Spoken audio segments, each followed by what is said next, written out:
Thank you very much. My fellow Americans, good evening.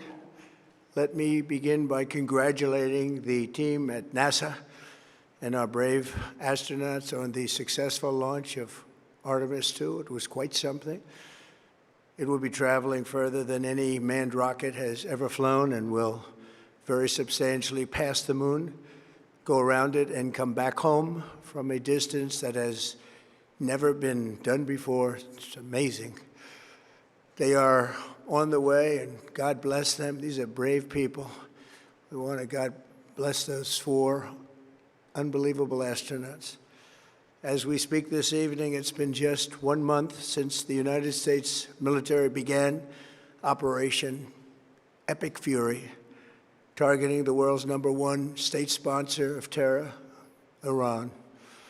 In these past 4 weeks, our armed forces have delivered swift, decisive, overwhelming victories on the battlefield. Victories like few people have ever seen before. Tonight, Iran's Navy is gone. Their Air Force is in ruins.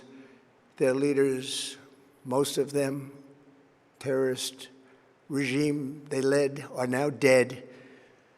Their command and control of the Islamic Revolutionary Guard Corps is being decimated as we speak.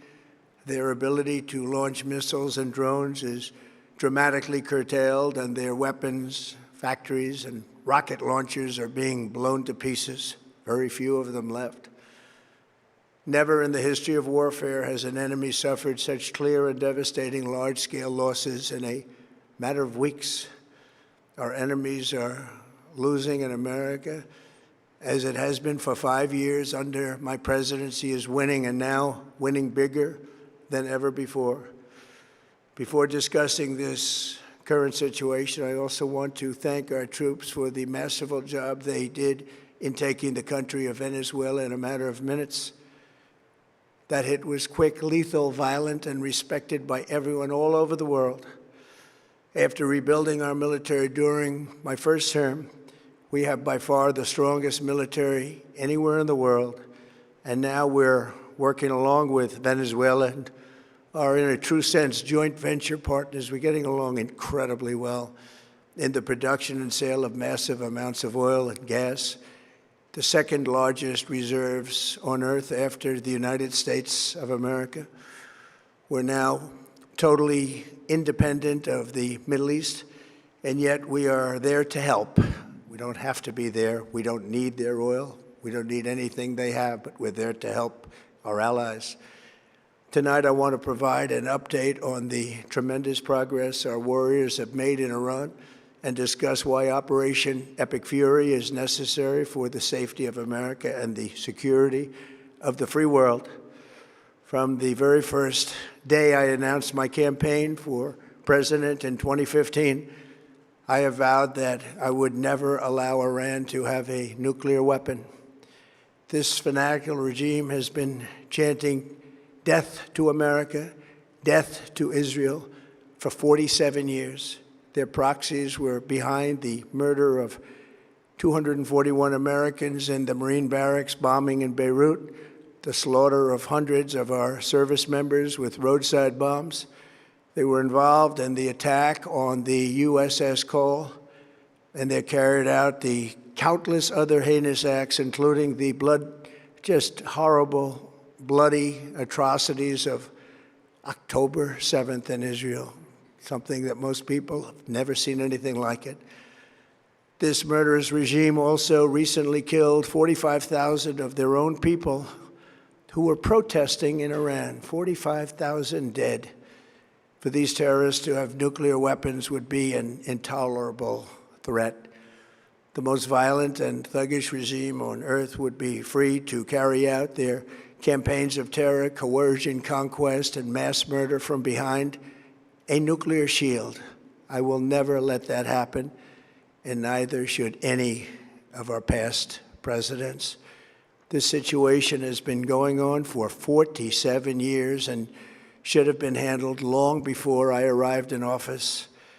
I did many things during my 2 terms in office to stop the quest for nuclear weapons by Iran. First, And perhaps most importantly, I killed General Qasem Soleimani in my first term.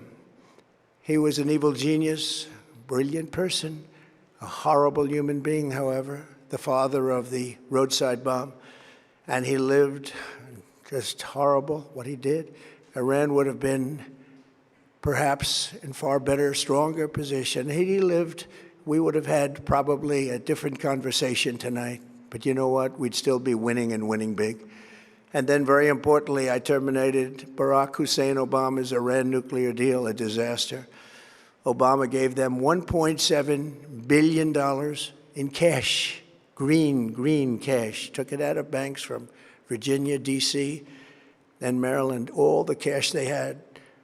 He flew it by airplanes in an attempt to buy their respect and loyalty, but it didn't work. They laughed at our president and went on with their mission to have a nuclear bomb. His Iran deal would have led to a colossal arsenal of massive nuclear weapons for Iran, and they would have had them years ago, and they would have used them. It would have been a different world. There would have been no Middle East and no Israel right now, in my opinion, the opinion of a lot of great experts, had I not terminated that terrible deal. And I was so honored to do it. I was so proud to do it. It was so bad right from the beginning. Essentially, I did what no other president was willing to do. They made mistakes, and I am correcting them. My first preference was always the path of diplomacy, yet the regime continued their relentless quest for nuclear weapons and rejected every attempt at an agreement. For this reason, in June, I ordered a strike on Iran's key nuclear facilities, an Operation Midnight Hammer. Nobody's ever seen anything like it. Those beautiful B-2 bombers performed magnificently. We totally obliterated those nuclear sites. The regime then sought to rebuild their nuclear program at a totally different location, making clear they had no intention of abandoning their pursuit of nuclear weapons. They were also rapidly building a vast stockpile of conventional ballistic missiles and would soon have had missiles that could reach the American homeland, Europe, and virtually any other place on Earth. Iran's strategy was so obvious.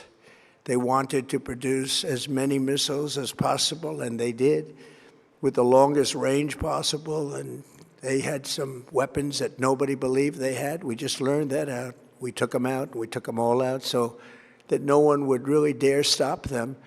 And their race for a nuclear bomb, a nuclear weapon like nobody's ever seen before. They were right at the doorstep. For years, everyone has said that Iran cannot have nuclear weapons, but in the end, those are just words if you're not willing to take action when the time comes. As I stated in my announcement of Operation Epic Fury, our objectives are very simple and clear. We are systematically dismantling the regime's ability to threaten America or project power outside of their borders.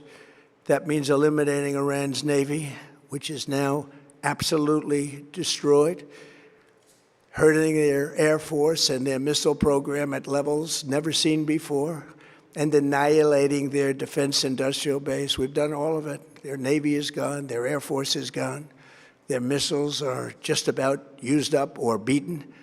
Taken together, these actions will cripple Iran military, crush their ability to support terrorist proxies, and deny them the ability to build a nuclear bomb. Our armed forces have been extraordinary. There's never been anything like it militarily. Everyone is talking about it, and tonight I'm pleased to say that these core strategic objectives are nearing completion. As we celebrate this progress, we think especially of the 13 American warriors who have laid down their lives in this fight to prevent our children from ever having to face a nuclear Iran. Twice this past month, I've traveled to Dover Air Force Base, and it's been something. I wanted to be with those heroes as they return to American soil, and I was with them and their families, their parents, their wives, their husbands. We salute them, and now we must honor them by completing the mission for which they gave their lives. And every single one of the people, their loved ones said, "Please, sir, please finish the job, every one of them. And we are going to finish the job, and we're going to finish it very fast. We're getting very close. I want to thank our allies in the Middle East, Israel, Saudi Arabia, Qatar, the UAE, Kuwait, and Bahrain. They've been great, and we will not let them get hurt or fail in any way, shape, or form. Many Americans have been concerned to see the recent rise in gasoline prices here at home. This short-term increase has been entirely the result of the Iranian regime launching deranged terror attacks against commercial oil tankers in neighboring countries that have nothing to do with the conflict. This is yet more proof that Iran can never be trusted with nuclear weapons. They will use them, and they will use them quickly. It would lead to decades of extortion, economic pain, and instability worse than we can ever imagine. The United States has never been better prepared economically to confront this threat. You all know that. We built the strongest economy in history. We're going through it right now, the strongest in history. In 1 year, we've taken a dead and crippled country. I hate to say that, but we were a dead and crippled country after the last administration and made it the hottest country anywhere in the world by far, with no inflation, record-setting investments coming into the United States, over $18 trillion, and the highest stock market ever, with 53 all-time record highs in just 1 year. It all positioned us to get rid of a cancer that has long simmered. It's known as the nuclear Iran, and they didn't know what was coming. They've never imagined it. Remember, because of our Drill Baby Drill program, America has plenty of gas. We have so much gas. Under my leadership, we are #1 producer of oil and gas on the planet, without even discussing the millions of barrels that we're getting from Venezuela. Because of the Trump administration's policies, we produce more oil and gas than Saudi Arabia and Russia combined. Think of that, Saudi Arabia and Russia combined. And that number will soon be substantially higher than that. There's no country like us anywhere in the world, and we're in great shape for the future. The United States imports almost no oil through the Hormuz Strait, and won't be taking any in the future. We don't need it. We haven't needed it, and we don't need it. We've beaten and completely decimated Iran. They are decimated, both militarily and economically and in every other way. And the countries of the world that do receive oil through the Hormuz Strait must take care of that passage. They must cherish it. They must grab it and cherish it. They can do it easily. We will be helpful, but they should take the lead in protecting the oil that they so desperately depend on. So to those countries that can't get fuel, many of which refuse to get involved in the decapitation of Iran, we had to do it ourselves. I have a suggestion. #1, buy oil from the United States of America. We have plenty. We have so much. And #2, build up some delayed courage. Should have done it before. Should have done it with us, as we asked. Go to the Strait and just take it, protect it, use it for yourselves. Iran has been essentially decimated. The hard part is done, so it should be easy.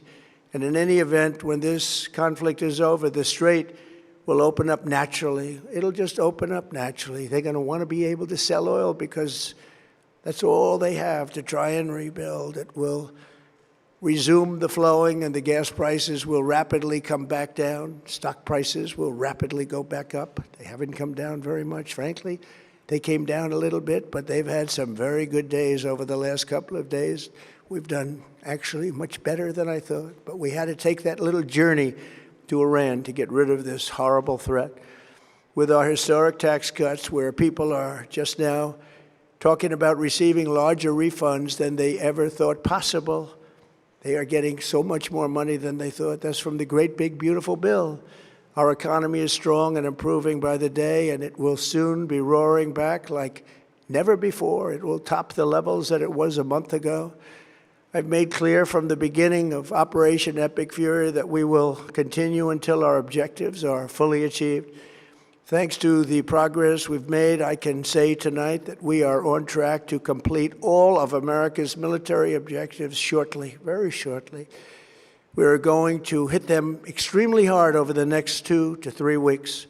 We're going to bring them back to the Stone Ages where they belong. In the meantime, discussions are ongoing. Regime change was not our goal. We never said regime change, but regime change has occurred because of all of their original leaders' death. They're all dead. The new group is less radical and much more reasonable. Yet if during this period of time no deal is made, we have our eyes on key targets. If there is no deal, we are going to hit each and every one of their electric generating plants very hard and probably simultaneously. We have not hit their oil, even though that's the easiest target of all, because it would not give them even a small chance of survival or rebuilding. But we could hit it, and it would be gone, and there's not a thing they could do about it. They have no anti-aircraft equipment. Their radar is 100% annihilated. We are unstoppable as a military force. The nuclear sites that we obliterated with the B-2 bombers have been hit so hard that it would take months to get near the nuclear dust, and we have it under intense satellite surveillance and control. If we see them make a move, even a move for it, we'll hit them with missiles very hard again. We have all the cards, they have none. It's very important that we keep this conflict in perspective. American involvement in World War I lasted 1 year, 7 months and 5 days. World War II lasted for 3 years, 8 months and 25 days. The Korean War lasted for 3 years, 1 month and 2 days. The Vietnam War lasted for 19 years, 5 months and 29 days. Iraq went on for 8 years, 8 months and 28 days. We are in this military operation, so powerful, so brilliant, against one of the most powerful countries for 32 days. And the country has been eviscerated and essentially is really no longer a threat. They were the bully of the Middle East, but they're the bully no longer. This is a true investment in your children and your grandchildren's future. The whole world is watching, and they can't leave the power, strength, and brilliance. They just can't believe what they're seeing. They leave it to your imagination, but they can't believe what they're seeing, the brilliance of the United States military. Tonight, every American can look forward to a day when we are finally free from the wickedness of Iranian aggression and the specter of nuclear blackmail. Because of the actions we have taken, we are on the cusp of ending Iran's sinister threat to America and the world. And I'll tell you, the world is watching. And when we do, when it's all over, the United States will be safer, stronger, more prosperous, and greater than it has ever been before. May God bless the men and women of the United States Armed Forces, and may God bless the United States of America. Thank you very much, and good night.